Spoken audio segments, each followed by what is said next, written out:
I would like 3 simple steps to riches. I'd also like to think that I'm beyond being tempted by such clickbait, but I do often click such things.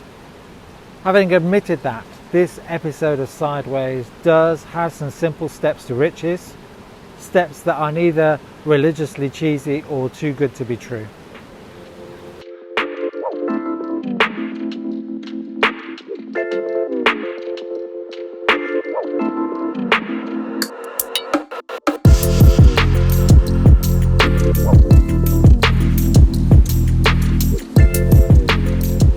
The truth is, I am already rich, and I imagine you are too. Our household income puts us in the top 1% of the world in terms of income. That's 42 times more income than the world's median, the middle income between the poorest and the richest. The average salary in the UK, which was £31,541 in the year leading up to March 2020, puts you in the top 2% of the world.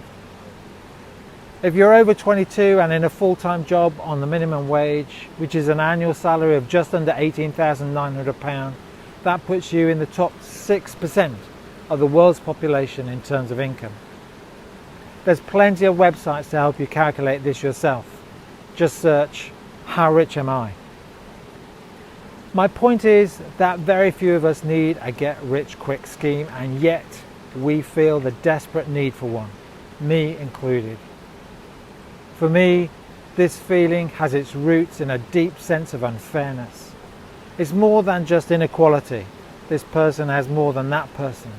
It's more than unequal opportunity or a postcode lottery, or even whether you're born into financial privilege, although all of these things exist and have huge influence over our lives. No, this sense of unfairness is based on a feeling, a reality, that the system is rigged against us. The people are thirsty because of man's unnatural hand. Watch what happens when the people catch wind, when the water hits the banks of that hard, dry land. I pay for insurance, but I make a claim and my premium goes up. I work for minimum wage, but somehow the CEO gets £1 million bonus. I use free services like Google and Facebook and public Wi-Fi, and in exchange I am the product. They are making mountains of money from our collected data. I should have bought some shares, and now I would be living off their rising value. But I did not have thousands of pounds of spare cash to do that. And it was only the rich who did, and now they are richer. I'm told I can vote for a fairer political, open system. I did, and the same people who hold all the political power are still in charge. I work hard, selling my time and skills. I pay my taxes. I spend my money on things I'm told I need. We all have our part to play in restoring the economy, which keeps me in my place and increases the wealth of others. Reroute the rivers, let the damned water be. There's some people down the way that's thirsty, so let the liquid spirit free. I see examples of this unfairness almost every day, and I'm in the top 1% of the world's richest and privileged. I literally cannot imagine how some of the 99% feel. I am rich, and yet I feel like a pawn in the system, and there's nothing I can do about it. It's the same feeling that John had on the banks of the River Jordan, in the face of a religious system that favoured the rich, healthy and devout rule followers. John offered a simple baptism to those who recognised their dependence on God's grace. It's the same feeling that Ezekiel expressed to those victims of war and oppression when he reminds them that God had promised healing and wholeness when he pours out spirit and water on our dry bones. He calls them to keep the faith. It's the same feeling that Amos feels when he sees how the rich use the poor to maintain their opulent lifestyle and religious propensity.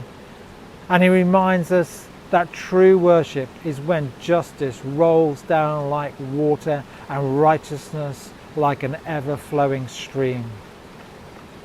It's the same feeling that Jesus expresses in the temple when he drives out those making money from preying on the spiritual needs of the poor.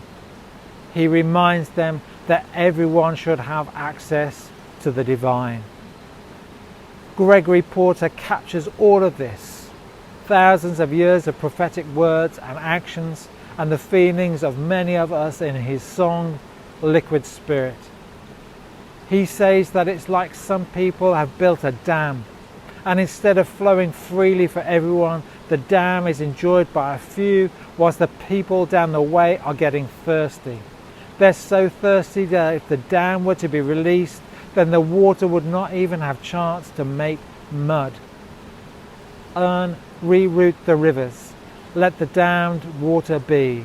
There's some people down the way that are thirsty, so let the liquid spirit free.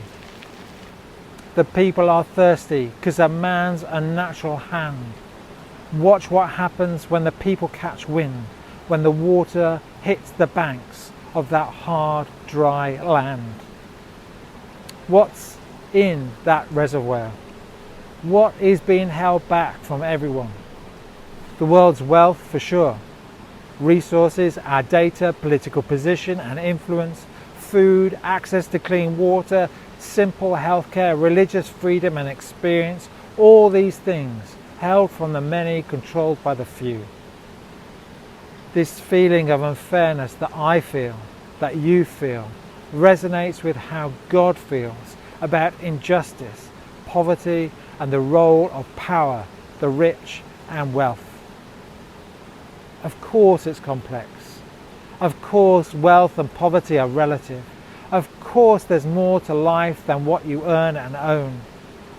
Nevertheless, the path to riches is to see those dams released and everyone able to participate. Yes, those financial dams releasing financial freedom. Yes, those dams of political power, data control and ownership, and dams of social privilege releasing active participation and responsibility. Yes, those dams of supply releasing basic staples of life that the likes of you and I enjoy so easily we barely notice them. Yes, those religious dams releasing the life-giving power of grace, love and hope to everyone. So what are those 3 simple steps to riches? I lied. They're not so simple, but they are things that everyone can do. Practically, open our eyes, recognize what's happening around us and to us and our part in it, and be prepared to be challenged and change the way we do things. Socially, release our own wealth and lead by example. Share and give.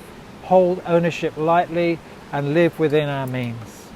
Spiritually, don't hold back on giving grace, building people up with words of love and spreading hope as a fuel to keep going. There are spectacular examples of dams being blown up. However, most dams fail because of 1,000 tiny cracks. Be a crack.